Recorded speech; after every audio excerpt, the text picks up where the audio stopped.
Pilatus se spot word God se ewige getuienis. Hierdie bordjie wat bedoel was om te verneder, om te spot, hang daar as die mees akkurate teologiese stelling van die dag. Want hy is die koning. En die mense wat dit geskryf het, die mense wat dit gelees het, die mense wat verbygeloop en gespot het, hulle het dit almal gemis. Hulle het glad nie verstaan of gesien wat gebeur het nie. En op hierdie plek, op hierdie punt, hang Jesus aan die kruis en hy voel die pyn van verwerping fisies aan sy liggaam. Hy voel hierdie pyn van sy mense wat hom mis.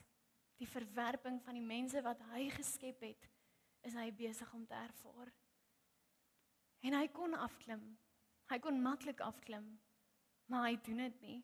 Hy roep nie die engele nie, hy roep nie vir hulp nie. Hy bly in die pyn, in die verwerping, in die gebrokenheid, in die blindheid van die mense rondom hom.